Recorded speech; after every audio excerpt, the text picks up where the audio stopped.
مرزا بھی یہ کلیم کرتا ہے، مرزا انجینئر صاحب یہ کہتے ہیں کہ جی میں قرآن و سنت کی پاسداری کرتا ہوں اور اس کا پرچار کرتا ہوں. آپ نے جس بندے کا نام لیا ہے اس کی زبان کے شر سے جی رسول اللہ صلی اللہ علیہ وسلم بھی محفوظ نہیں ہے، صحابہ بھی محفوظ نہیں ہے. اس نے یہاں تک کہہ دیا کہ یہودی کہتے ہیں یہ کل کا چھوکرا، حالانکہ دنیا میں یہودیوں نے رسول اللہ کے بارے میں بہت سے غلط الفاظ معاذ اللہ کے، مجنون کا، جادوگر کا. امیر بیواؤں کے ساتھ شادی کی جاتی ہے تاکہ فائنینشلی اسٹیبل ہو سکیں. مجھے ایک بات بتائیں، امیر بیواؤں کو نکاح کا حق ہے کہ نہیں؟ نسبت ہے، ٹھیک ہے، یا دیوبند شہر کی نسبت ہے، اور بریلوی کہنا ایک شہر کی نسبت ہے، اور امام احمد رضا خان بریلوی کے افکار اور نظریات کی نسبت ہے. استادوں کے نام کے ساتھ لوگ اپنا نام جیسے شافعی، مالکی، حنبلی چلتا ہے. اگر ایک لڑکا اور ایک لڑکی 1 گھنٹے کے لیے، 1 ماہ کے لیے، 10 سال کے لیے، 20 سال کے لیے، 30 سال کے لیے نکاح کرتے ہیں کہ 30 سال کے بعد آٹومیٹک ہماری طلاق واقع ہو جائے گی اور ہم علیحدہ ہو جائیں گے. السلام علیکم ورحمۃ اللہ وبرکاتہ. آپ دیکھ رہے ہیں خوبصورت پروگرام، خوبصورت سرنامے کے ساتھ الف سے اجالا، علم و آگہی کا سفر. اور آپ جانتے ہیں اس پروگرام میں ایک موضوع کا انتخاب کرتے ہیں تاکہ آپ جان سکیں قرآن کیا کہتا ہے، مصطفیٰ کا پاک فرمان کیا رہنمائی کرتا ہے. اور ایک ایسی شخصیت بھی ہمارے ساتھ ہوتی ہیں جو اپنے کام میں ید طولہ رکھتی ہیں، جن کو سننا پسند کرتے ہیں، جن کے موضوعات کے ساتھ ساتھ ان کی ذاتی شخصیت کے بارے سے بھی جاننا پسند کرتے ہیں، ان کی کیا رائے ہے مختلف موضوعات پہ وہ بھی جاننا پسند کرتے ہیں. آج ایسی شخصیت ہمارے ساتھ ہے کہ جو بہت علمی شخصیت ہے، جن سے بات کر کے بہت کچھ جاننے کا موقع ملتا ہے، اور وہ اپنے مسلک کی بہت توانا آواز ہے. بہت جو ہے ان کو بہت زیادہ لوگ پسند کرتے ہیں. کوئی بھی موضوع ہو، ان کا موقف لوگ جاننا ضروری سمجھتے ہیں. آج ہم موجود ہیں سیکریٹریٹ جمعیت اہل حدیث میں موجود ہیں، اور ساتھ ساتھ قرآن و سنہ ریسرچ سینٹر کے اندر موجود ہیں. اور آج جو شخصیت ہمارے ساتھ ہیں، آپ صدر ہیں جمعیت اہل حدیث کے، اور علامہ حشام الہی ظہیر ہمارے ساتھ ہیں. آپ کو خوش آمدید کہیں گے پروگرام میں. السلام علیکم. وعلیکم السلام ورحمۃ اللہ وبرکاتہ. آپ کا بہت شکریہ قبلہ وقت دینے کے لیے. اہلاً و سہلاً، مرحبا، پہلی مرتبہ خوش آمدید، دیدہ و دل فرش راہ. جزاک اللہ. آغاز کرتے ہیں قبلہ آپ کے ساتھ کہ پہلے تو ماشاءاللہ جب سے 1 سال ہو گیا آپ صدر بنے ہیں، اس پہ آپ کو مبارکباد بھی. اور میں نے دیکھا ہے کہ بڑی متحرک ہو گئی آپ کی جماعت جب سے آپ صدر بنے ہیں. تو یہ صدر بننے تک کا سفر جو ہے ذرا ہم تو اس سے آغاز کرتے ہیں کہ کیسے شروع ہوا. جی بسم اللہ الرحمن الرحیم. عارف بھائی، بنیادی طور کے اوپر آپ کو پتہ ہے جو مسلک اہل حدیث ہے، اس میں گدی کا کنسیپٹ نہیں ہے. میں یہ سمجھتا ہوں کہ جمعیت اہل حدیث پاکستان کا صدر بننے میں مجھے 37 برس کا جو عرصہ لگا. ویسے تو اس وقت میری عمر 8 برس تھی جب والد محترم شہید ہوئے. لیکن ہمارے ہاں یہ نہیں ہے کہ اگر والد بڑی گدی کے اوپر ہو، بڑی سیٹ کے اوپر ہو، تو بیٹے کو منوان ویسے ہی چن لیا جائے یا گدی نشین بنا دیا جائے. صحیح. تو میں تو یہ سمجھتا ہوں کہ مجھے بہت زیادہ سٹرگل، محنت، تعلیم کے میدان میں، سیاست کے میدان میں، تبلیغ کے میدان میں ہر طرح کرنی پڑی. اور اس کے بعد بالآخر اللہ کے فضل و کرم سے آج سے 1.5 سال قبل جمعیت اہل حدیث پاکستان کا صدر میں منتخب ہوا. اور اس کے بعد سے آپ نے دیکھا ہوگا کہ پاکستان کے اندر ہمارے مسلک کے اندر ایک پرابلم آپ یہ سمجھے کہ ابو جان کی شہادت کے بعد یہ آئی کہ مسلک کے جو لوگ تھے وہ بکھر گئے. صحیح. کوئی نون لیگ میں چلا گیا، کوئی پی ٹی آئی بھی آئی اب نہیں، اس میں بھی چلے گئے، پیپلز پارٹی میں چلے گئے. تو اہل حدیثوں کی نمائندہ جو سیاسی تنظیم تھی وہ پس منظر میں چلی گئی. ایک جماعت موجود تھی جو ابو کی مخالف اس وقت بھی مرکزی جمعیت کے نام سے موجود تھی. صحیح. لیکن وہ بنیادی طور پہ آپ یہ سمجھیں کہ مسلم لیگ کا ہی دڑا اور انہی کی نمائندہ جماعت سمجھی جاتی تھی. تو جب سے پھر جمعیت اہل حدیث پاکستان بحال ہوئی تو لوگوں کی توجہ کہ ایک آزاد رائے اور حریت فکر کی وہی جو تحریک علامہ شہید نے جہاں پہ چھوڑی تھی اس کو وہاں سے بحال کیا گیا، جس کی وجہ سے آپ یہ دیکھیں کہ صرف 1.25 سال اور 1.5 سال کی قلیل مدت کے اندر ابھی میں نے اس کو کہتے ہیں نا رکنیت سازی کی مہم چلانا، وہ نہیں چلائی. لیکن اللہ کے فضل و کرم سے 2 لاکھ سے زیادہ جو ہیں رضاکاران جو ہیں انہوں نے از خود جمعیت اہل حدیث پاکستان کی رکنیت حاصل کی. اور الحمدللہ پورے ملک کے اندر اس کا سیٹ اپ اب حتیٰ کہ گلگت بلتستان کے اندر سیٹ اپ موجود ہے، بلوچستان میں سیٹ اپ موجود ہے، سندھ، کے پی کے اور پنجاب میں تو کچھ پہلے سے سیٹ اپ موجود تھے. تو اللہ کے فضل و کرم سے 3-4 جو چھوٹی اہل حدیث جماعتیں تھیں جب میں صدر بنا انہوں نے بھی جمعیت اہل حدیث میں شمولیت کا اعلان کیا. اور اب الحمدللہ یہ پاکستان میں اہل حدیثوں کی ایک نمائندہ جماعت ہے. اچھا علامہ صاحب یہ بتائیے گا کہ اہل حدیث سے کہتے ہیں متفکر کہ ہم قرآن و سنہ کو فالو کرتے ہیں. بے شک. لیکن قرآن و سنہ کے اندر اتنی سختی نہیں ہے. اسلام نرمی کا دین ہے، محبت کا دین ہے. پھر اہل حدیث کے ہاں ہمیں سختی کیوں ملتی ہے ہر معاملے کے اندر؟ آپ اس بارے سے کیا کہتے ہیں؟ یہ عارف بھائی آپ نے جو بات کی ہے نا، یہ بنیادی طور پہ ایک لوگوں کے ذہن میں اہل حدیث کے بارے میں خاکہ موجود ہے، اور وہ کہتے ہیں کہ یہ بڑے سخت مزاجن بھی کئی لوگ کہتے ہیں. لیکن جہاں تک آپ نے بات کی ہے کہ دین تو آسانی کا نام ہے، دین تو یسر ہے، اور یہ آپ نے اصل میں دین کی اسپرٹ کو، روح کو بیان کیا. آپ مسائل میں دیکھیں تو آپ کو نرمی ہی نرمی نظر آئے گی. مثلا آپ سفر میں ہوں گے تو میں یہ کسی کو تنگ نہیں کر رہا، چاہے دیوبندی ہو چاہے بریلوی ہو، وہ بھی سفر میں اہل حدیث بن جاتے ہیں. صحیح. کہ نمازوں کو جمع کرنا ہے، قصر کرنا ہے. حالانکہ ان کی جمع کا آپ کو پتہ طریقہ کار کچھ مختلف ہوتا ہے، وہ تخیر سے جمع کرنے کے قائل ہوتے ہیں. لیکن جب سفر ہوتا ہے تو یہ آسانی ہے. سفر میں روزہ چھوڑنا یہ آسانی ہے. تو یہ آسانیاں تو اہل حدیث مکتبہ فکر میں موجود ہے، لیکن ان کے اندر جو سختی کا تاثر ہے، میں یہ سمجھتا ہوں کہ ہمارے ارد گرد کا ماحول ایسا ہے کہ انہوں نے یہ ابھی بھی ہم بیئر کرتے ہیں، یہ بھی بات بتاؤں. لیکن اللہ کے فضل و کرم سے اب تو خیر اعتدال کافی زیادہ لوگوں میں، دیگر طبقات میں پیدا ہو گیا ہے. لیکن ایک وقت ایسا تھا کہ اہل حدیث مکتبہ فکر کا کوئی شخص بریلوی مسجد میں نماز پڑھ لیتا تھا تو وہ مسجد ہوتے تھے. اچھا. تو یہ جو ایک کتنی بات سچ ہے، کتنے فیصد بات سچ ہے. یہ بات ہم نے اپنے بزرگوں سے خود سنی ہے. اور میں لاہور کے اندر ابھی بھی 3 ایسی مساجد کو جانتا ہوں جہاں پہ ان کی مسجد کے سامنے لکھا ہوا کہ یہاں پہ اہل حدیث کا، دیوبندی کا نماز پڑھنا. اس نفرت کی وجوہات کیا دیکھتے ہیں؟ اس پیک پہ نفرت میں یہ سمجھتا ہوں اس کی وجہ تکفیر تھی، اور اس کی وجہ وہ کم علم اور جہالات ہے کہ جنہوں نے ابھی بھی چلیں آپ وہ ماضی کو چھوڑیں.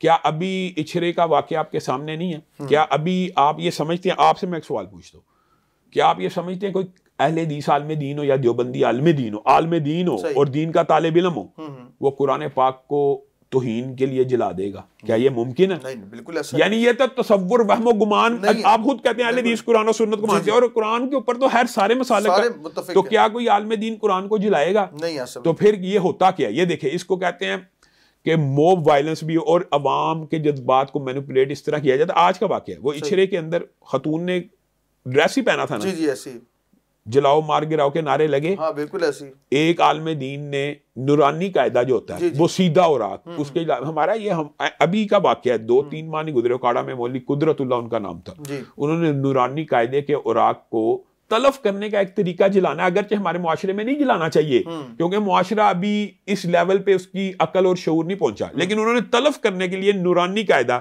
جس کے اوپر الف با تا لکھا ہوتا ہے وہ اس کے اوراق جلائے. تو باقاعدہ اس کے مولوی نے اعلان کیا جی وہابیاں دے مولوی نے قرآن ساڑ دیتا. اچھا، لوہے قرآنی بھی تو ہوتی ہے نا. ہاں، قرآن کا حصہ ہے. ہاں نہیں، مجھے ایک بات بتائیں، تو کیا کوئی توہین کی نیت سے اس کو جلاتا ہے؟ نہیں جلاتا. تو وہ نورانی قاعدہ جب جلا تو چند وسیدہ اوراق جلے، ان کے گھر کے اوپر حملہ ہوا، تھانے کو آگ لگا دی گئی. تو یہ جو ہے، یہ تو نفرت آج بھی موجود ہے. ویسے ضمن سوال ہے اس میں کہ کیا اس طرح اس کو جلانا ٹھیک ہے جس انداز سے بھی؟ اچھا، آپ نے یہ جو سوال کیا نا، میں آپ کو بتاتا ہوں. تلف کرنے کے شریعت میں 3 طریقے ہیں. ٹھیک ہے. ایک پانی میں بہا دینا، ٹھیک ہے، ایک دفن کر دینا، اور ایک جلا دینا. صحیح. ہمارا معاشرہ دفن اور پانی میں بہانے کا عادی تو ہے جی، لیکن جلانے کے حوالے سے ابھی اس کے ذہن میں اشکالات موجود ہیں. لیکن تلف کرنے کا ایک طریقہ جلانا ہے. اچھا، شریعت میں اس کی اجازت ہے کہ کوئی بوسیدہ اوراق ہو جائیں. اور میں یہ سمجھتا ہوں، اگرچہ میں اپنے مسلک کے لوگوں کو، ہم اب ورک شاپس کراتے ہیں کہ آپ نے اس معاشرے میں بوسیدہ اوراق کو نہیں جلانا، ٹھیک ہے، قرآن محل میں جمع کرانا، یہ کرنا ہے. لیکن میں آپ سے سوال پوچھتا ہوں کہ جو اوراق بہا دیے جاتے ہیں، کیا کچھ عرصے بعد وہ مسودے قرآن کے یا مصاحف جو ہیں گندے نالوں میں نہیں ملتے؟ بالکل ملتے ہیں. ایک بہت بڑا المی ہے. اب آپ بتائیں وہ زیادہ توہین ہے کہ جلانا توہین ہے؟ اس پہ کوئی میکنزم بننا تو چاہیے. یہ ہم اس بارے کے اوپر تو اتفاق ہے. اچھا، کہیں پہ دفن کیا جاتا ہے، آپ کو میں یہ واقعات بھی بتاتا ہوں. جی، یہ ہمارے یہاں پہ قریب ہی، ہمارے مرکز کے قریب بھی نا ایک گہرے ٹوئے جس کو کہتے ہیں ہم، کھدائی ہوئی ہے، وہ مٹی نکال کے لوگوں نے کسی دور میں بیچ دی. تو وہاں پہ بھی لوگ دفناتے تھے، لیکن اب وہاں پہ بھی کوڑا پھینکا جاتا ہے. اب بات سمجھے، تو دفنانے کے اندر بھی توہین کا امکان ہو سکتا ہے کہ کوڑا پھینکا جائے، بہانے میں بھی گندے نالے میں پہنچ سکتا ہے. تو جلانا میں تو سمجھتا ہوں کہ سب سے بہتر طریقہ کہ ختم ہو جاتا ہے. لیکن چونکہ ہمارا معاشرہ یہ سمجھتا ہے، اصل میں یہ پرابلم یہ بھی تو ایڈریس کرنی ہے نا.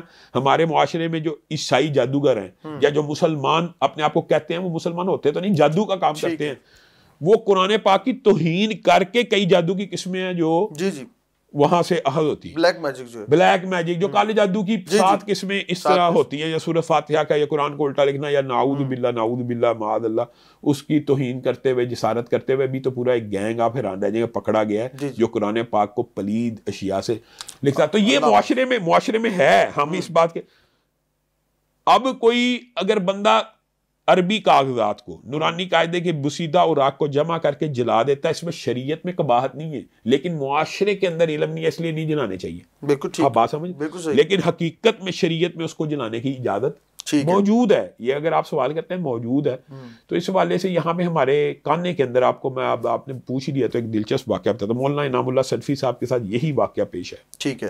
پھر میں نے سعد رضوی صاحب کو فون کیا، میں نے کہا آپ یہ سمجھتے ہیں کہ کیا کوئی اہل حدیث عالم دین قرآن پاک کو جلا سکتا ہے؟ انہوں نے کہا کہ واقعی یہ بات ماننے میں تو نہیں آتی. تو میں کہا یہ 100% جھوٹ ہے. بالکل ٹھیک، 100% جھوٹ ہے. پھر انہوں نے بہرحال اس معاملے میں ہمارے ساتھ تعاون کیا، صحیح، اور وہ آزاد ہو گئے.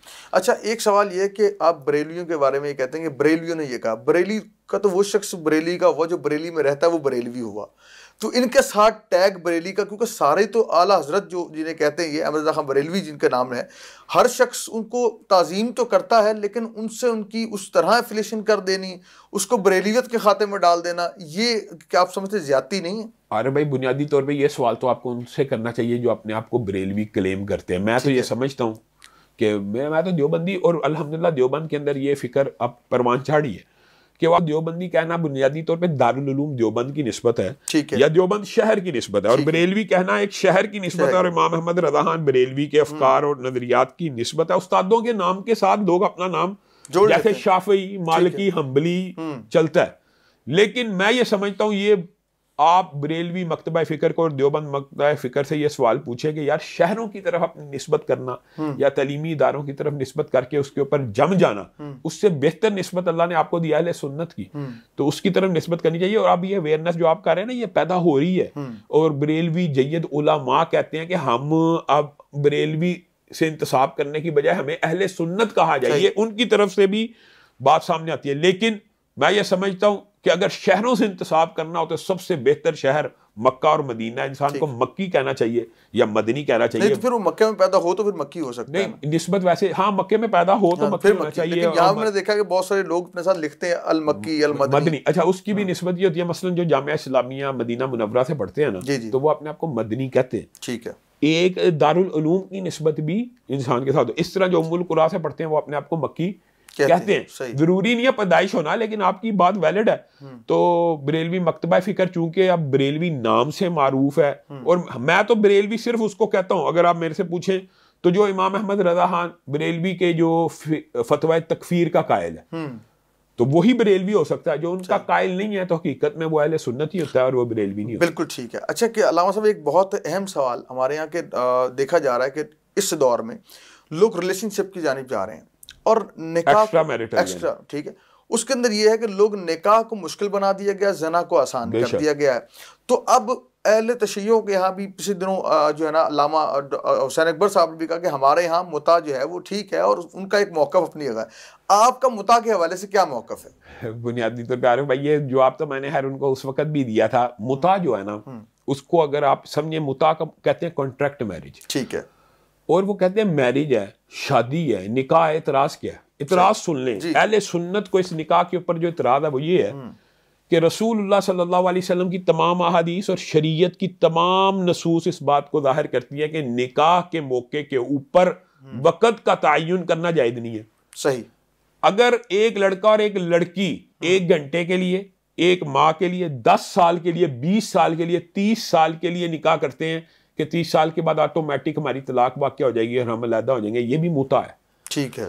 1 منٹ کے بعد علیحدگی ہو جائے گی، یہ بھی متع ہے. 1 گھنٹے کے بعد علیحدگی ہو جائے گی، یہ بھی متع ہے. وہ ان کا جو نقطہ نظر ہے اہل تشیع کا ظاہر ہے، ان کے مکتبہ فکر میں متع جائز ہے. لیکن میں آپ کو حقیقی بات بتانا چاہتا ہوں کہ میں ابھی رابطہ عالم اسلامی کی کانفرنس میں اسلام آباد میں شریک ہوا، وہاں پہ شیعہ مکاتب فکر کے علماء مجھے ملے. ٹھیک ہے. انہوں نے مجھے کہا مولانا محمد حسین اکبر نے جو مقدمہ ٹی وی پہ پیش کیا کہ ایک لڑکا ایک ہاسٹل میں رہتا ہے اور ایک لڑکی ایک ہاسٹل میں رہتے ہیں تو وہ زنا کرنے کی بجائے متع کر لیا کریں. ٹھیک ہے. انہوں نے کہا ہمارا یہ موقف نہیں. ان کا میں اپنی یعنی ان کی وہ انہوں نے کہا یہ ہمارا موقف نہیں. اس بارے میں جو موقف آپ کا ہے ہم آپ کے موقف کی تائید کرتے ہیں کہ نکاح کی شرائط جو ہیں اس کے اندر دیکھیں، نکاح کے اندر ہمارے ہاں ولی کی اجازت، اگر ولی کی اجازت ہی نہیں ہے تو پھر دوسری بات یہ ہے لا نکاح بنیت الطلاق، طلاق کی نیت کے اوپر کوئی نکاح ہی نہیں منعقد ہوتا. نکاح ابدی ذمہ داری ہے. آگے سے ہمارے پہ اعتراض کرتے ہیں جی آپ مسیار کے قائل ہیں، جی یہ ہے وہ ہے. بھائی مسیار کے اندر بھی اگر طلاق کا وقت معین ہوگا اس کے بھی ہم قائل نہیں. کس نے کہا آپ کو؟ ہر ایسا نکاح، یہ بڑی اہم بات ہے، جس کے اندر نکاح کے موقع کے اوپر طلاق کا وقت مقرر کیا جائے وہ نکاح نہیں ہے. اچھا قبلہ اس پہ آئے جاتے ہیں ہم کہ مسیار جو ہے وہ سعودی عرب میں ایک ٹرم یوز ہوئی اور وہاں پہ اس کو رائج کیا گیا، اس کے بارے میں آپ کا موقف اچھا کیا ہے؟ عارف بھائی بنیادی طور پہ میں یہی وضاحت کر رہا ہوں، اگر مسیار کے اندر بھی وقت مقررہ جائز نہیں ہے. مسیار کہتے ہیں حقیقت میں یہ ہے آسانی سے آسان نکاح.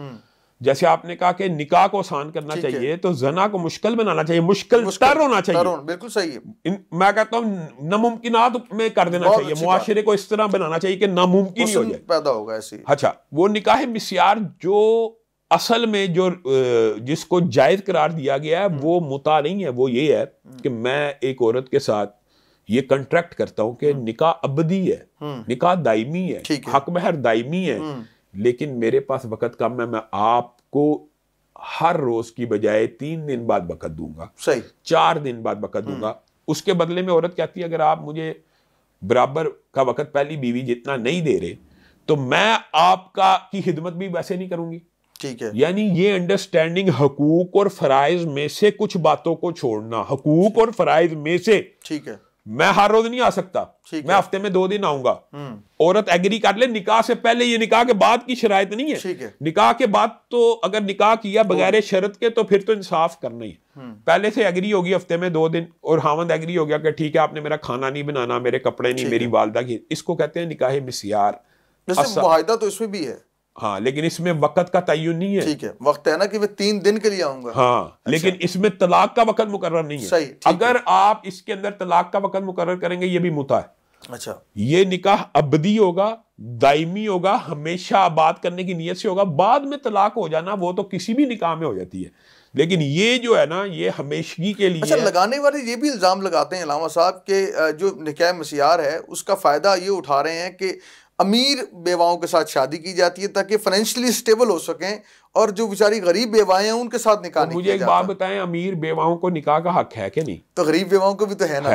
تو ان کو میں یہ سمجھتا ہوں کہ امیر لوگوں کو غریب بیواؤں سے شادی کر لینی چاہیے، اور جو غریب لڑکے بیچارے سمجھتے ہیں کہ ہم فائنینشلی کمزور ہیں وہ امیر بیواؤں سے شادی کریں، لیکن وقت کا تعین نہ کریں. صحیح. نکاح مسیار کو نا ایک چند لوگوں نے ٹویسٹ اس طرح کیا کہ نکاح مسیار کا مطلب یہ ہے کہ سفری نکاح، سفر میں جاؤ نکاح کرو واپسی میں چھوڑ آؤ، اور یہ حرام ہے. یہ باتیں غلط ہیں. مسیار صرف یہ ہے کہ ایک بیوہ ہے، وہ آپ کو اجازت دے رہی ہے کہ آپ میرے پاس 2 دن آ جایا کریں ہفتے میں.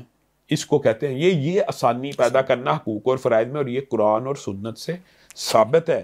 حقوق اور فرائض چھوڑنا، میاں بیوی کا آپس میں، یہ بھی بات بتا دوں، شادی کے بعد بھی کچھ حقوق چھوڑ دینا باہمی معاہدے کے تحت یہ جائز ہوتا ہے.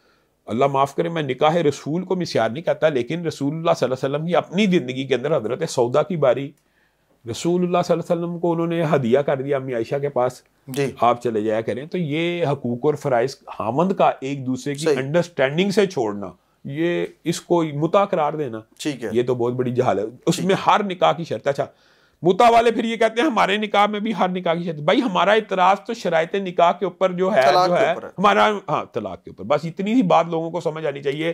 ہر ایسا نکاح جس کی نیت طلاق کے اوپر ہوگی وہ آپ جائز نہیں سمجھتے، وہ نکاح ہوتا ہی نہیں، وہ نکاح ہی نہیں ہوتا. نکاح ابدی دائمی معاہدے کا نام. اچھا علامہ صاحب، ہر مسلک یہ کہتا ہے کہ شریعت اس چیز سے منع کرتی ہے، اور ہر مسلک کے اپنے پیرامیٹرز ہیں.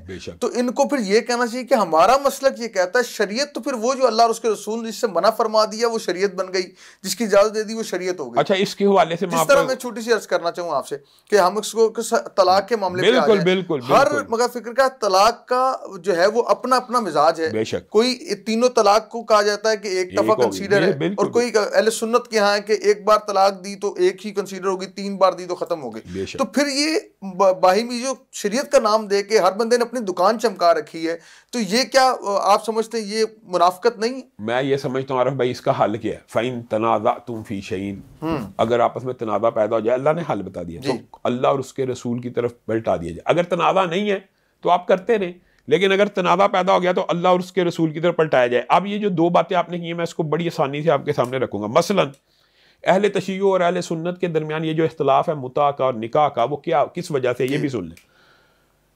کچھ چیزیں اسلام میں حرام نہیں تھی چلی آ رہی تھی معاشرے میں. شراب تھی عرب میں, ایک وقت آیا اعلانیہ شراب حرام کر دی گئی. بے پردگی تھی, حتیٰ کہ آپ کو پتہ ہے برہنہ طواف ہوا کرتے تھے معاشرہ عرب.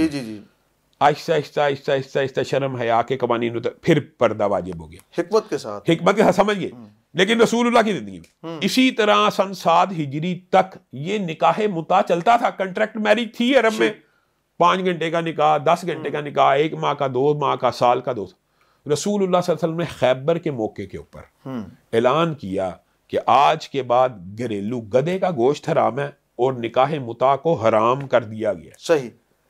اب یہاں پہ اختلاف شروع ہوتا ہے کہ رسول اللہ صلی اللہ علیہ وسلم کی یہ حدیث اہل سنت تو مانتے ہیں, لیکن اہل تشیع اس حدیث کے قائل نہیں ہیں. وہ یہ کہتے ہیں کہ چونکہ عبداللہ ابن عباس نے نہیں سنی, عبداللہ ابن عباس کا یہ موقف تھا اول کہ میں خیبر کے موقع پہ رسول اللہ سے یہ حدیث نہیں سن سکا. نہیں, ضروری تو نہیں سارے مجمع نے سنی ہو, لیکن بعد میں انہوں نے بھی اپنا موقف تبدیل کر لیا. اب مسئلہ یہ ہے کہ رسول اللہ صلی اللہ علیہ وسلم نے جب خیبر کے موقع کے اوپر متا کو حرام قرار دیا اور گھریلو گدھے کے گوشت کو حرام قرار دیا, جب کوئی بندہ یہ حدیث ہی نہ مانے تو وہ کہے گا تو وہ حلال ہی چلا آ رہا تھا, وہ حلال ہی چلتا آ رہا.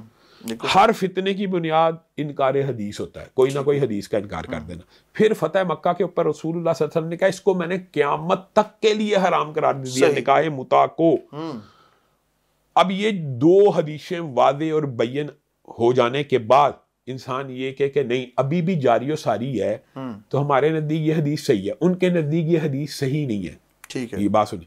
وہ یہ سمجھتے ہیں کہ ہم نے جو حدیث ہے, جو ہماری پسند کے راوی اگر یہ بات کہیں گے, یعنی عبداللہ ابن عباس یا اہل بیت میں سے کوئی سلسلہ, حالانکہ آپ وہ جو دلائل پیش کرتے ہیں متا کے وہ زمانہ ماضی کے کرتے ہیں. ٹھیک ہے. خیبر کے بعد اب جو گھریلو گدھے کا گوشت ہے وہ کس حدیث سے حرام ہے؟ اسی حدیث سے ہے نا. اگر ایک بندہ اس حدیث کو نہیں مانتا تو وہ پھر گدھے کے گوشت کا کھانے کا بھی قائل ہوگا, اور قائل ہیں. تو یہ بات ہے. بس یہ حدیث کا جو انکاری ہوگا شخص, اس کو آپ کس زمرے میں لیتے ہیں؟ اس کو منکر حدیث تو منکر وہی. مجھے ایک بات بتائیں, جو بندہ حدیث کا انکار کرتا ہے آپس میں بیٹھے, وہ قرآن کو مان سکتا ہے؟ وہ کیسے مان سکتا ہے یہ قرآن ہے, یہ رسول اللہ نے بتایا. رسول اللہ کی حدیث کے بغیر قرآن بھی نہیں مانا جا سکتا. بعد جو حالات یہ دعویٰ کرتے ہیں ہم صرف قرآن مانتے ہیں, کیسے مانتے ہیں؟ رسول اللہ نے کہا سورت بقرہ کو یہاں رکھا جائے, سورت آل عمران کو, نساء کو, مائدہ کو. پہلی وحی کون سی نازل ہوئی؟ اقرا. کہاں پہ ہے؟ آخری پارے میں. رسول اللہ کی یہ حدیث مان لی کہ اس کو یہاں رکھنا ہے, اور یہ قرآن کا ٹکڑا ہے اور باقی نہیں ماننی. یہ تو وہی بات افتؤمنون ببعض الکتاب کہ آپ بعض کے اوپر ایمان رکھتے ہیں اور بعض کے اوپر. شریعت واضح ہے, شریعت بین ہے. قرآن پاک میں رسول اللہ کی زندگی کو نمونہ قرار دیا. اللہ تعالیٰ نے وہ نمونہ اور سیمپل مجھے اور آپ کو محفوظ دیا ہے, تو ہی ہم اس کی پیروی کر سکتے ہیں. اگر وہ سیمپل اور نمونہ محفوظ نہیں ہے تو ہم سے اللہ تعالیٰ مطالبہ بھی نہیں کر سکتے. مکتبہ اہل حدیث جو ہے وہ مکہ اور مدینہ کو بہت فالو کرتا ہے, کیونکہ وہ توحید کا بھی ایک جناب وہاں پہ توحید کا علمبردار بھی ہیں, اور پھر ساتھ یہ وہ ایک اسٹیٹ ہے, ہم سب محبت کرتے ہیں اہل ایمان مکہ اور مدینہ سے. لیکن جو عرب کا دستور چل نکلا ہے, جس طرح سعودیہ ماڈریٹ ہو چکا ہے, فحاشی یعنی میں عروج پہ جا رہا ہے, اور جدت آتی جا رہی ہے, جن چیزوں کی وجہ سے اہل حدیث کہتے ہیں کہ ہم مکہ کو فالو کرتے ہیں, سعودی گورنمنٹ کو فالو کرتے ہیں, ان کے قوانین کو فالو کرتے ہیں, تو کیا نظریات اہل حدیث کے بھی چینج ہو سکتے ہیں؟ اس جدت کو وہ اپنے لپیٹ میں اہل حدیثوں کو بھی لے سکتے ہیں کہ نہیں؟ سوال میرا یہ ہے. ارے بھائی, میں آپ بنیادی طور پہ اس حوالے سے یہ بات آپ کو کہنا چاہتا ہوں. سعودی عرب جو ہے مملکت توحید ہے, اور سب سے زیادہ اہل حدیث کو اور دیوبند مکتبہ فکر کو ان سے پیار, محبت اور عقیدت اس وجہ سے ہے کہ انہوں نے شرک و بدعت کے جتنے بھی راستے تھے اس کو مسدود کیا, اس کو بند کیا. صحیح. اور وہ آپ لیکن فحاشی کا باب کھول دیا. اب آپ جو جس طرح میں اسی جو آپ کی طرف آتا. اچھا, بات یہ ہے کہ جس بات کے اندر آپ سمجھتے ہیں کہ وہ کوئی حکومت قرآن و سنت کی مخالفت کرے, اور آپ یہ سمجھتے ہیں اہل حدیث دیوبندی اس کے اندر بھی اس کی حمایت کریں گے, تو یہ ایک خیال لغو ہے. لیکن ایک بات میں آپ سے یہ کہتا ہوں, میں یہ سمجھتا ہوں صدقے دل سے کہ ہمارا جو دائرہ اختیار ہے یا دائرہ اثر ہے, ٹھیک ہے, میں پاکستان میں رہتا ہوں, پاکستان کے اندر فحاشی کے جو کام ہو رہے ہیں, کیا میں نے اس کو روکا ہے؟ کیا میں نے اس کے خلاف آواز اٹھائی ہے؟ کیا پاکستان میں سینماز نہیں ہے؟ کیا پاکستان میں کلبز نہیں ہے؟ کیا پاکستان میں یہ چیزیں نہیں ہیں؟ میں یہ کہتا ہوں وہاں بھی نہیں ہونی چاہیے. لیکن جو میرے دائرہ اثر میں ہے, دائرہ اختیار میں ہے, میرے سامنے بل بورڈ لگا ہوتا ہے, وہ اشتہار, تو ان کو ہم روکنے کے اوپر کوئی آواز نہیں اٹھاتے, لیکن ہمیں سعودی عرب کی فحاشی نظر آتی ہے. مجھے کئی مرتبہ بڑا دکھ ہوتا ہے. وہ علم بردار ہے نا سر, اصل میں وہ علم برداری کا, وہ بھی کہتے ہیں کہ ہم شرک و بدعت کو ختم کر رہے ہیں, تو اس لیے لوگوں کی نظریں ان بے پر شک جب بے شک ہوتی ہیں. بے شک میں یہ سمجھتا ہوں کہ یہ جو باتیں ہیں ہمیں, لیکن پھر بھی وہی بات ہے کہ کس اعتبار سے. اچھا, ایک ہوتا ہے عدل اور انصاف, ہمیں موازنہ تو کرنا پڑے گا نا. کہ مثال دے رہا ہوں, سعودی عرب کے اندر یہ ہو رہا ہے, وہ ہو رہا ہے, وہ ہو رہا ہے, ان میں سے اکثر باتیں جھوٹ بھی ہوتی ہیں, میں کہتا ہوں سچ بھی ہو گئی ہیں. سعودی عرب کا پاکستان کے ساتھ جو معاملہ, کیا دنیا میں دیگر ممالک کا ہمارے ساتھ وہ معاملہ احسان کا ہے؟ نہیں. میں یہ بات کہنا, مجھے ایک بات بتائیں, کیا محسن جو ملک ہو, محسن ایک ملک ہے, اس کا بدلہ یہ ہوتا ہے کہ اس کو گالیاں نکالی جائیں, اس کے خلاف پروپیگنڈا کیا جائے؟ آج تک ویسے ایسا ہوا نہیں. ہوا ہے. میں مثال دے رہا ہوں, ہماری اسمبلی کے اندر حوثی باغیوں کے اندر یا یمن کے باغیوں کے حوالے سے جب قراردادیں پیش ہوئی اور فوج نے ان کے ساتھ چلنے کی کوشش کی, تو بڑا شور مچا کہ سعودیوں کو کیوں پروٹیکٹ کیا جائے گا, جی ایسے کیوں ہوگا. مثال دے رہا ہوں, ابھی آپ یہ فلسطین تنازع پہ دیکھ لیں, سعودیوں کو گالیاں نکالی گئیں اور ایران کو اور ترکی کو سپورٹ اور پروموٹ کیا. باقاعدہ ایک گروہ ہے یہاں پہ, آپ کو پتہ ہی ہے. ایران وہ ملک ہے جو پاکستان کے اوپر میزائل حملے کرتا ہے, پھر بھی نہیں کیا. بلوچستان میں کیا. سعودی عرب وہ ہے جو ہمیں امداد بھی دیتا ہے, پیسے بھی دیتا ہے, ایک قسم کا سمجھ. لیکن پاکستانی کو اچھا بھی کسی نہیں جانتا.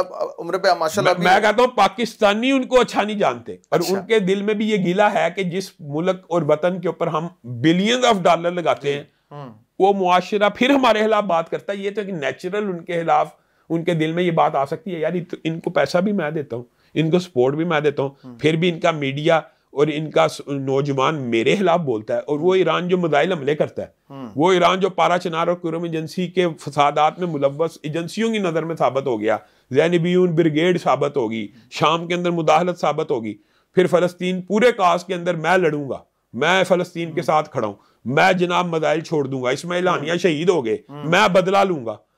چند پٹاخے بھی نہیں چھوڑ سکے, تو چند میزائل بھی نہیں چھوڑ سکے, وہ چند 100 کی رفتار سے سارے کے سارے بجھ گئے. ہمیں عدل اور انصاف کا توازن کبھی بھی نہیں چھوڑنا چاہیے. میں ہر لحاظ سے آج بھی یہ سمجھتا ہوں کہ پاکستان کے لیے, امت مسلمہ کے لیے سعودی عرب کا کردار ایک محسن کا کردار ہے, اور سعودی عرب کا کردار زیادہ پازیٹیو ہے. پاکستان سے فحاشی کم ہے یا زیادہ ہے؟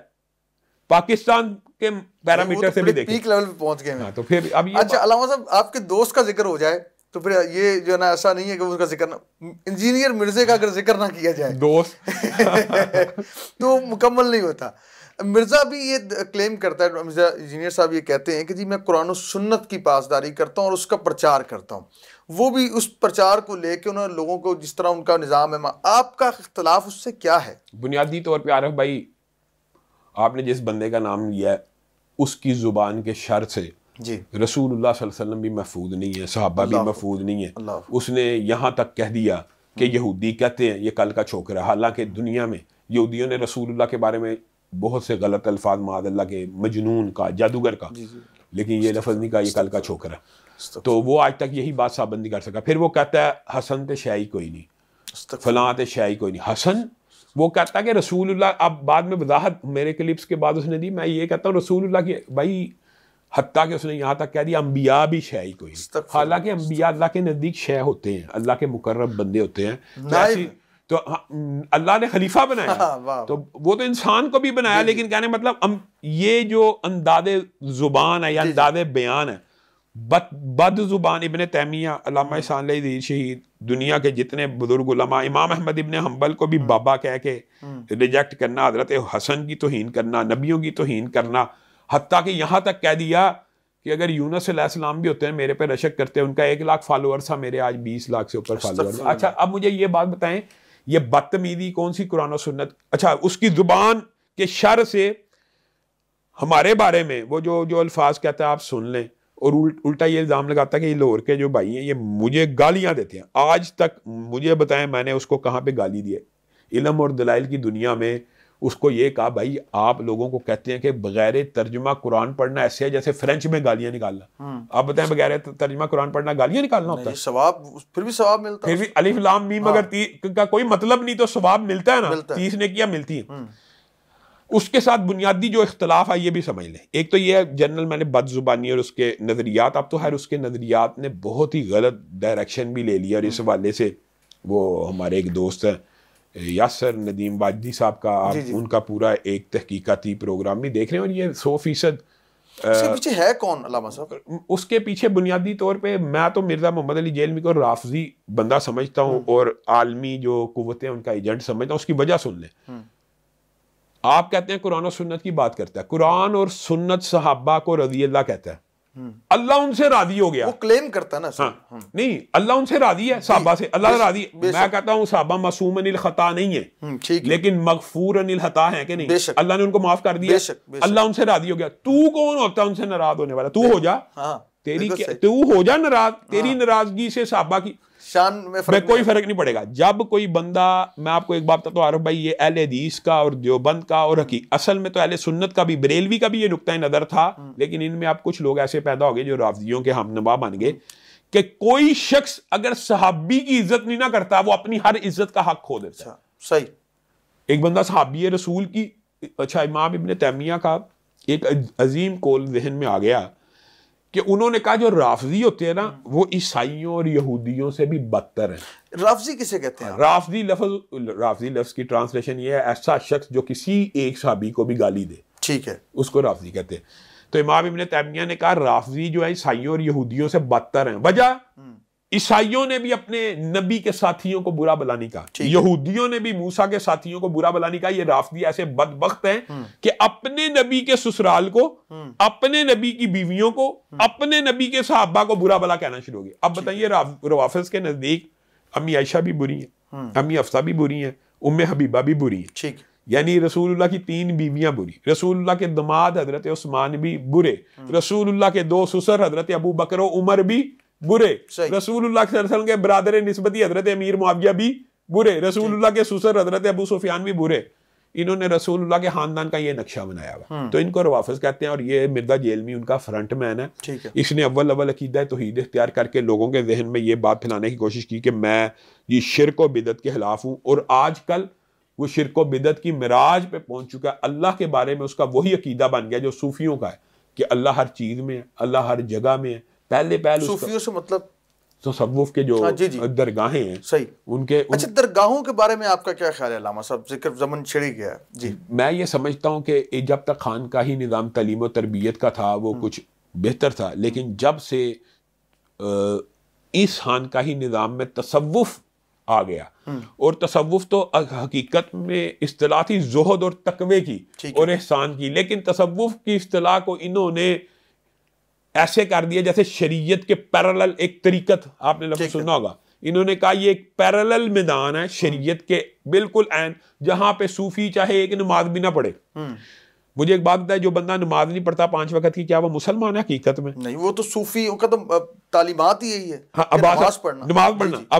اب ہمارے ہاں کیا ہوا، تصوف کی بگڑی ہوئی شکل، میں جو اصل تصوف ہے اس کی بات نہیں کر رہا، لیکن جو آپ نے درگاہوں کی جال ساز، یہ جو آپ آج کل خانقاہی اور درگاہی اور سجادہ نشینوں کی بات کر رہے ہیں، یہاں پہ جو بندہ لاہور کے اندر ایک ایسا مدار موجود ہے جو میں بھی بچپن میں جب حفظ کرنے جاتا تھا اس بندے کو میں نے اپنی آنکھوں سے بھی دیکھا ہوا. اب اس کا کیا نام لینا، لوگ پھر کہتے ہیں آپ بھی بابوں کی توہین کرتے ہیں. اور یہ وہ بندہ 18 سال نہیں نہایا 18 سال نہیں نہایا، اچھا، گندا غلیظ اور ننگا ریڑا کرتا تھا، اس کا مزار بن گیا ہوا ہے، اور وہاں پہ منتیں اور مرادیں ہوتی ہیں. مجھے ایک بات بتائیں، جو بندہ نہائے نا، جو بندہ نماز نہ پڑھے وہ مسلمان نہیں، اور جس بندے نے 18 سال وضو نہیں کیا، طہارت نہیں کی، وہ پہنچا ہوا بزرگ. یہ ان کی عقل پہنچی ہوئی ہے کہیں.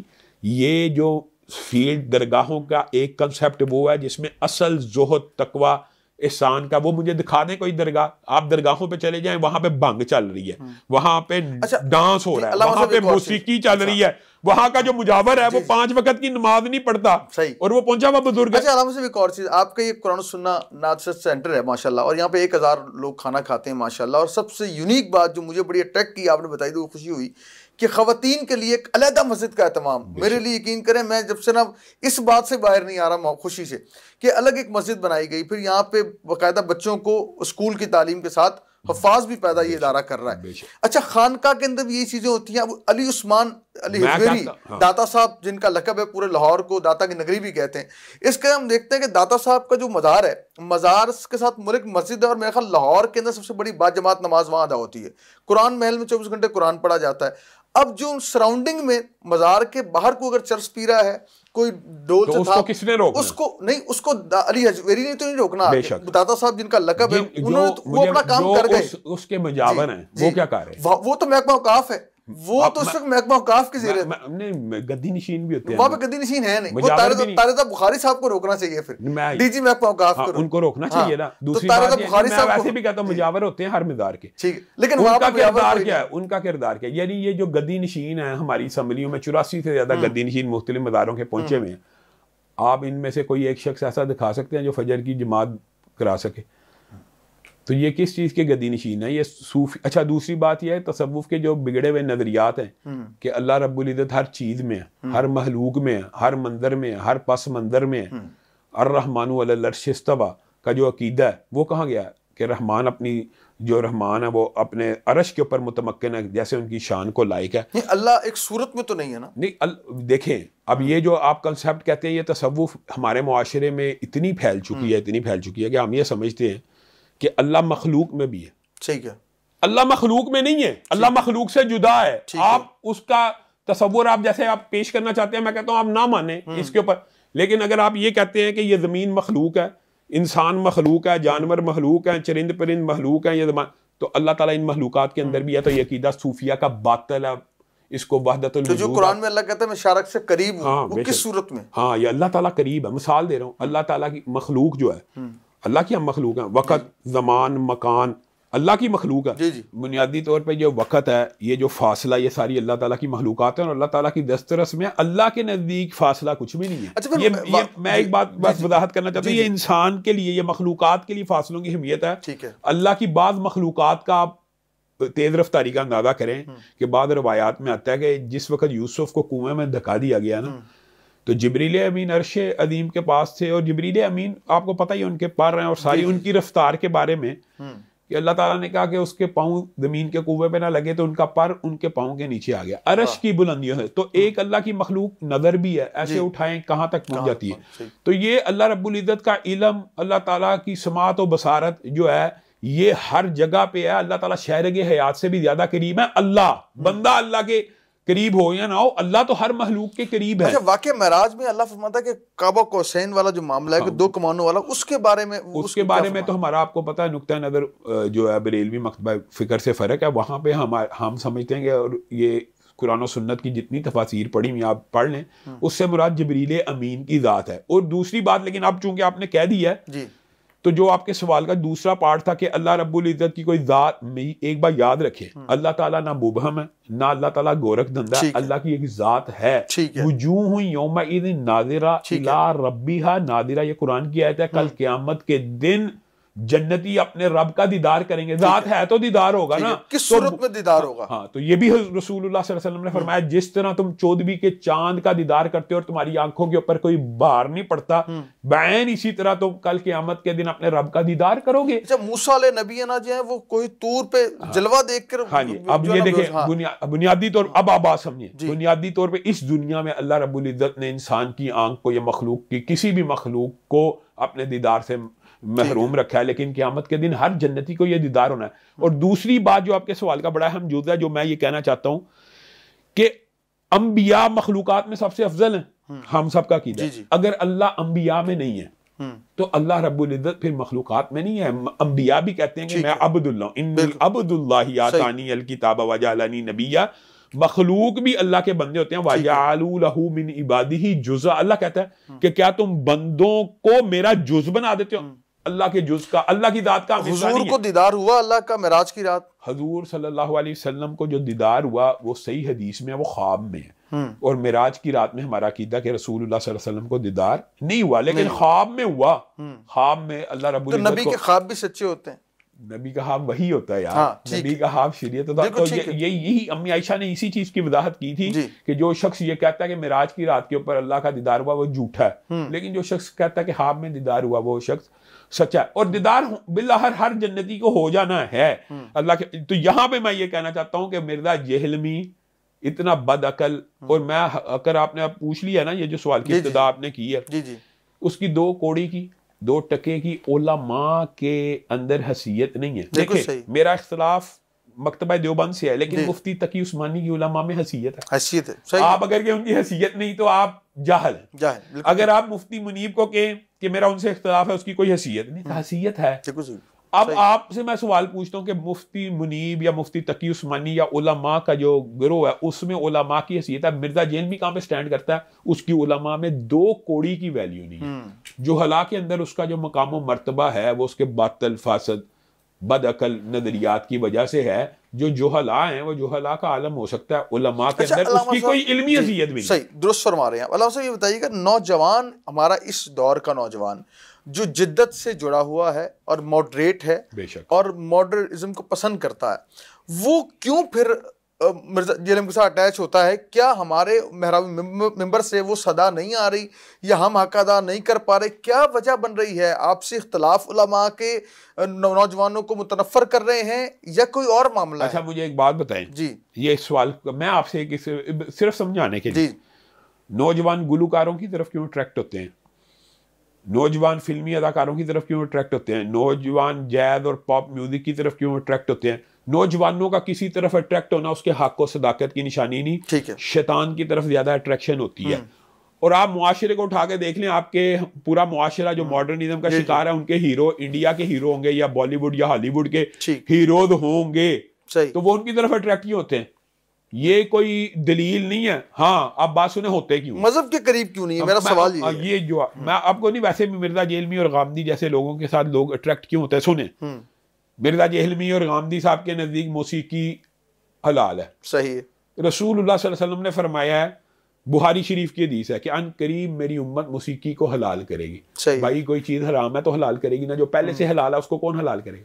اب یہ بتائیں کہ مرزا جہلمی ویسے حدیثوں کو مانتا ہے، یہ حدیث اس کو نہیں پتا، اور وہ کہتا ہے کہ موسیقی ابن حزم کہتے تھے کہ جائز ہے اور یہ ہے وہ ہے. نوجوان تو چاہتا ہے موسیقی کو حلال کیا جائے. گامدی صاحب کہتے ہیں عورت مرد مسافہ کر لیں تو کوئی حرج نہیں. ٹھیک ہے. تو نوجوان یہ نہیں چاہتا اب آپ کو پتہ لگا کیوں اٹریکٹ ہے؟ سہولت چاہتا ہے. محمد حسین اکبر کہتے ہیں کہ جو لڑکا اور لڑکی آپس میں اکیلے آپس میں رضا مند ہو جائیں، نکاح یعنی زنا بالرضا کو نکاح بنا دیا تو لوگ اٹریکٹ نہیں ہوں گے. بالکل ٹھیک ہے. اگر مجھے اور آپ کو بھی اللہ رب العزت نے یہ فیسلٹی اور اجازت دی ہوتی تو ہم بھی لامحالہ اس کو اویل کرتے، اور ہمیں بھی یہ اٹریکشن ہوتی ہے. تو یہ جو اس طرح کی حتیٰ کہ آپ یہ دیکھیں کہ غامدی صاحب اور ان لوگوں کے نظریات کا کیا بندہ کہ کتا جو ہے وہ بھی بلی جیسا ہے. بھائی کتے اور بلی میں کیا فرق ہے؟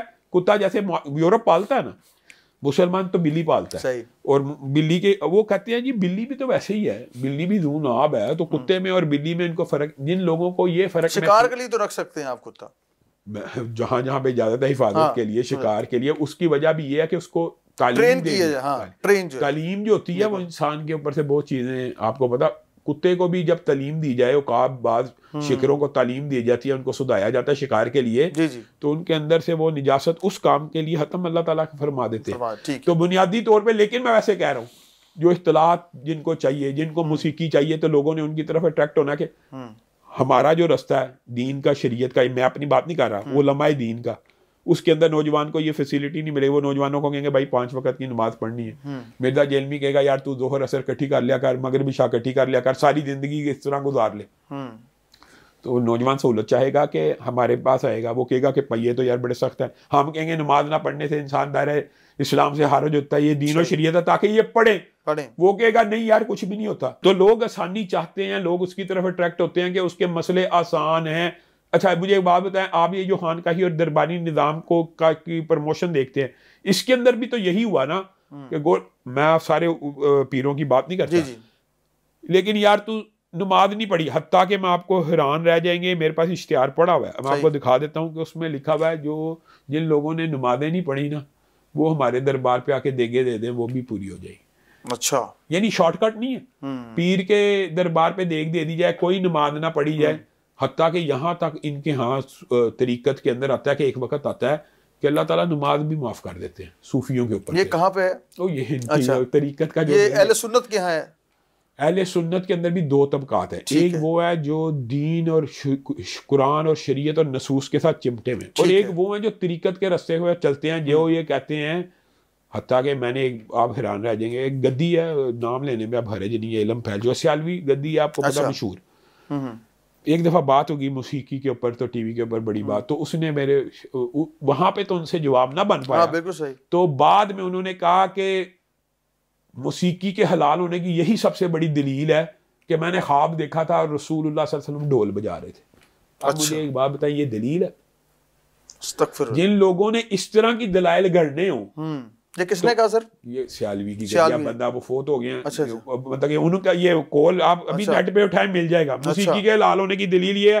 اور دوسرے بندے جو ہیں موسیقی کے، وہ کہتے ہیں کہ یہ وہابی لوگوں کو قرآن پڑھ پڑھ کے جہنم میں بھیج رہے ہیں، ہمارے بابے قوالیاں اور موسیقی گا گا کے لوگوں کو جنت کی طرف بھیج رہے ہیں. صحیح. تو جب لوگوں کے دلائل اس طرح، یہ ایک اور سلسلہ ہے، یعنی جس کے اندر ہر خرافات اور ہر دیکھیں عورتوں کا اختلاط اور بھنگڑے.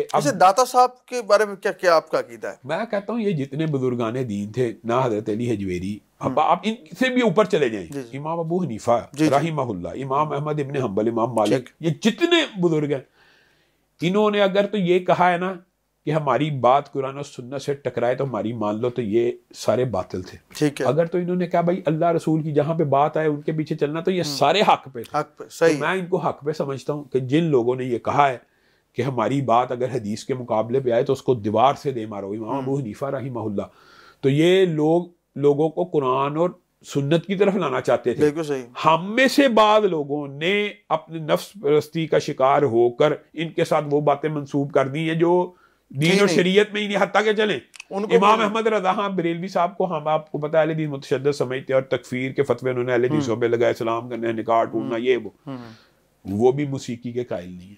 ہاں صحیح. اب آپ سمجھ رہے ہیں؟ تو جو نصوص سے جہاں پہ اب میں یہ کہنا چاہتا ہوں کہ ایک سلسلہ، یعنی کہ آپ کریں ہر مسلک نے اپنی من پسند چیزیں چن کے اگلے بندے پہ جو ہے نا وہ آسان دین آسان. اچھا دین الہی کیا تھا؟ یہی تھا نا. یہ صوفیوں تصوف کے اندر سے جب دیکھیں ایک بندہ کہہ دے لوگوں کو کہ یار نماز پڑھے بغیر، صوفی کا مذہب اور ہے آپ کے. ہاں، تصوف کی دو آپ کہتے ہیں صوفی کا مذہب ہی اور ہے. میں یہ سمجھتا ہوں کہ تصوف کی دو شاہیں، ایک ہے شریعت کے اوپر گامزن خانقاہی نظام جس کی آپ اور اشارہ کرتے ہیں، وہ سلسلہ اس کو آپ اہل سنت کہیں گے. ٹھیک ہے. ایک تصوف وہ ہے کہ جہاں پہ صوفی کے لیے نماز بھی، صوفی جی حالت حال میں آ گیا ہے جی، کعبہ اس کے ارد گرد طواف کرتا ہے جی، وہ مردے زندہ کر دیتے ہیں جی، پوری برات کو زندہ کر دیا جی، وہ کشف ہو گیا ہے. یہ دین اور شریعت نہیں ہے. یعنی کہ آپ کہتے ہیں غوث اعظم جن کو کہتے ہیں صوفی، یعنی کہ یہ جو غوث پاک کے جو جتنے قصے یہ سارے دیکھیں، وہ یہ کہتے ہیں کہ قبر کے اندر جناب جی غوث پاک کا دھوبی تھا اور فلاں تھا، یہ ساری. اچھا آپ کا اور مرزا جہلوی کا اس موقع پہ تو اسکول آف تھاٹ مل جاتا ہے. پھر میں یہ کہتا ہوں کہ مرزا جہلوی نے بنیادی ڈاکہ ہی اس بہروب کو اپنا کے ڈالا. صحیح. کہ یہ اس نے بنیادی طور پہ ہر مکتبہ فکر کو اٹریکٹ کرنے کے لیے کچھ باتیں رکھی. اہل حدیثوں کے اندر سے چونکہ ہم ان خرافات کے قائل نہیں ہیں، جو بندی ان خرافات کے قائل نہیں ہیں، تو انہوں نے اس نے بریلویوں کے خلاف یہ رکھا. اہل حدیث جو بندیوں کے خلاف اس نے رافضیوں، ہر مسلک میں کہتا ہوں ایک ملغوبہ اور ایک مکسچر ہے. وہ تو اپنے نظریات اور عقائد ہی چھوڑ چکا ہے. وہ اللہ رب العزت کی ذات کو ہی مبہم اب کر بیٹھا ہے، جو کبھی کسی دور میں اس عقیدے کے اوپر تھا کہ الرحمن علی العرش استویٰ، اس نے تو یہ بھی چھوڑ دیا. ایک اور چیز کہ آپ حضرت علی کرم اللہ کریم، آپ ان کے بارے میں کیا عقیدہ، مشکل کشا ان کو مانتے ہیں؟ میں آپ کو ایک بات بتانا چاہتا ہوں. یہ دیکھیں نا، ہم حضرت علی کو مشکل کشا نہیں مانتے. ہم یہ سمجھتے ہیں اگر حضرت علی مشکل کشا ہوتے تو حسن شہید نہ ہوتے، خود حضرت علی شہید نہ ہوتے. کسی کو مشکل تقدیر تھی نا، سرکار نے پہلی پیشن کو ہی فرما دی تھی کہ میرا بیٹا. مشکل کشائی کیا ہوتی ہے؟ مشکل بھی تو تقدیر میں نہیں لکھی ہوتی. ٹھیک ہے. تو اس کو دور کرنا بھی اللہ ہی کے ہاتھ میں ہوتا ہے. تو حضرت علی کا جو مقام و مرتبہ اہل سنت کے نزدیک اجماعی طور پہ وہی اہل حدیث کا عقیدہ ہے کہ انبیاء کے بعد زمین کی پشت کے اوپر مخلوقات میں سب سے افضل ابو بکر ہیں، پھر عمر ہے، پھر عثمان ہے، پھر حضرت علی ہیں. یہ ہمارا متفقہ عقیدہ ہے، اور ہم انہیں پوری امت کے پہلے 4 لوگوں میں سے سمجھتے ہیں، اور ہم یہ سمجھتے ہیں حضرت علی سے بغض رکھنے والا منافق ہے، اور حضرت علی کی محبت ایمان کا حصہ ہے. صحیح ہے. یعنی اگر کسی بندے کا نفاق دیکھنا ہے، آپ حضرت علی کا نام اس کے سامنے لے لیں، اور ان کا چہرہ دیکھنا عبادت ہے. حضرت علی کے چہرے کے بارے میں جو روایات ہیں وہ تو وہ اما عائشہ سے کہا جاتا ہے نا کہ آپ سے روایات، وہ جو روایات ہیں، میں کہتا ہوں اس سے بڑا مقام کیا ہوگا کہ حضرت علی کا رسول اللہ صلی اللہ علیہ وسلم سے جو محبت اور پیار ہے، یہ جو صحیح حضرت علی کے مقام و مرتبے کی روایات ہیں، ہم وہ کیوں نہیں پڑھتے؟ خلافت راشدہ میں ہے، حضرت علی رسول اللہ صلی اللہ علیہ وسلم کے داماد ہیں، سب سے پہلے بچے ہیں جنہوں نے اسلام قبول کیا، حتیٰ کہ رسول اللہ کی ایک حدیث حضرت علی کی عظمت کے اوپر عجیب ہے. ایک شخص آیا، رسول اللہ نے کہا جو آئے اس کو جنت کی بشارت دو. ابو بکر آئے، پھر حضرت عمر آئے، جنت کی بشارت دو. اور رسول اللہ صلی اللہ علیہ وسلم نے ہاتھ اٹھا دیے اور کہا اللہ اب تو علی کو بھیج. یعنی وہ چاہتے تھے علی آئیں اور میں کہوں کہ علی کو جنت کی بشارت دی جائے، اور حضرت علی کو رسول اللہ صلی اللہ علیہ وسلم نے جنت کی بشارت دی، اور یہاں تک کہہ دیا اما ترضا ان تکون منی بمنزلۃ ہارون من موسیٰ. حضرت علی کو جب تبوک کے موقع کے اوپر آپ کو پتا ہے، حضرت علی کو بعض لوگوں نے کہا اچھا پیچھے رہ گئے ہیں یہ، تو رسول اللہ نے کہا کیا تو اس بات پہ خوش نہیں؟ تیری میری وہ نسبت ہے جو موسیٰ کی ہارون کے ساتھ ہے، الا انہ لا نبی بعدی. لیکن یہ بات یاد رکھنا، یہی ہے، یہ وہ قیدہ ہے، میرے بعد نبی کوئی نہیں. یہ نہ سمجھی کہ موسیٰ اور ہارون کی نسبت ہے، وہ دونوں تو نبی تھے بھائی. جی ہے تیری میری وہی نسبت، لیکن میرے بعد نبی کوئی نہیں. تو حضرت علی کی جو مقام و مرتبہ ہے اس کے اہل سنت سارے قائل ہیں. ان کے بچے جو ہیں لیکن وہ حسنین کریمین نوجوانوں کے سردار بھی ہیں، جنت کے سردار ہیں. ان کی زوجہ جو ہیں وہ رسول اللہ کی بیٹی. اچھا آپ کا ایک میں نے کلپ سنا، آپ کہتے ہیں کہ جی وہ صرف ان کے سردار ہیں جو نوجوان فوت ہوں گے، سارے سردار جو جنت میں لوگ ہوں گے ان کے سردار وہ نہیں. یہ بات تو درست ہے. اچھا یہی بات تو قرآن و حدیث سے ثابت ہے. ظاہر ہے نوجوانوں کے سردار، جو لفظ نوجوان ہے، لیکن جنت میں کوئی بوڑھا نہیں ہوگا علامہ صاحب. لیکن بوڑھے جی جو جنت میں نہیں جانے، لیکن جوان ہو کے جائیں گے، وہاں کو بوڑھا کنسیڈر ہی نہیں ہوگا. بات سمجھیں، اب آپ بات سمجھیں، جو بوڑھا فوت ہوگا نا وہ بوڑھا ہی ہے. اچھا جنت میں جوان ہو کے جائے گا. آپ اس کو یہ تو نہیں کہہ سکتے کہ یہ نوجوان مرا، آپ اس کو بوڑھا نہیں. جو وہاں پہ جوان ہو گئے پھر کیٹیگری جوانوں میں کنسیڈر ہوگی نا وہاں پہ. لیکن وہ میں آپ کو ایک بات، یہ تو نہیں کہیں گے سابقہ بوڑھے آ جائیں. نہیں جو بندے بوڑھے فوت ہوئے ہیں ان کو بوڑھا فوت کہا جائے گا. جو نوجوان فوت ہوئے ہیں وہ نوجوانوں. یعنی کہ آپ کہتے ہیں صرف نوجوانوں کے سردار ہیں. میں تھوڑی کہتا ہوں، یہ رسول اللہ نے کہا، یہ میری حدیث ہی نہیں ہے، یہ الفاظ تو رسول اللہ کے، یہ نوجوانان جنت کے سردار ہیں. ٹھیک ہے، یہ رسول اللہ نے کہا ہے. بوڑھوں کے سردار کا ذکر لگ ہے رسول. اصل میں بات یہ ہے کہ جنت کے حقیقی جو سردار ہیں نا وہ رسول اللہ صلی اللہ علیہ وسلم. میں آپ کو بتاتا ہوں، آپ کو سمجھ آ جائے گی. جنت کے جو سردار ہیں وہ اصل میں کون ہیں؟ رسول اللہ صلی اللہ علیہ وسلم.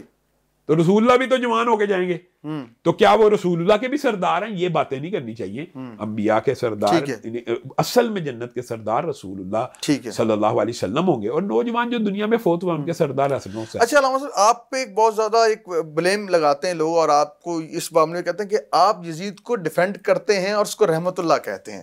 اس میں کتنی صداقت ہے؟ آپ مجھے کوئی ایک کلپ دکھا دیں جس میں نے اس کو رحمت اللہ. وہ کہتے ہیں کہ آپ ان کو ڈیفینڈ کرتے ہیں. نہیں، میں ڈیفینڈ. اچھا مجھے ایک پہلی بات تو یہ جو الزام آپ نے کہا اس کا ثبوت ہونا چاہیے کہ میں نے کبھی اس کو رحمت اللہ علیہ کہا. ٹھیک ہے. دوسری بات یہ ہے کہ یہ ضرور میں نے ایک انٹرویو میں کہا کہ یزید جو ہے وہ سیدنا حسین کے قتل میں ملوث، ابھی تک کوئی سند تحقیق سے یہ بات ثابت نہیں ہے. جس دن ثابت ہوگی آپ کہیں گے اس کو لعنتی کہہ دو، ہم کہہ دیں گے. بلکہ میں نے تو یہاں تک کہا کہ حضرت حسین کے ہر قاتل پہ لعنت ہے. ٹھیک ہے. تو وہ اگر یزید ہے تو اس پہ بھی پڑ گئی کہ نہیں؟ صحیح ہے.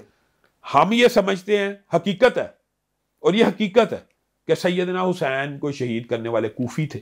اور یہ ہمارا نقطہ نظر ان کتابوں کے اندر لکھا. یزید کی فوج نہیں تھی. ہاں میں آپ کو بتاتا ہوں، آپ آج بھی ڈرامہ دیکھیں، یہ جو رافضی ڈرامہ بناتے ہیں اس کے اندر خیمے جلنے کا واقعہ آتا ہے. ٹھیک ہے. اور وہ باقاعدہ خطوط کو آگ لگاتے ہیں جس سے خیمے جل جاتے ہیں. ٹھیک ہے. یہ وہی ہاتھ ہیں.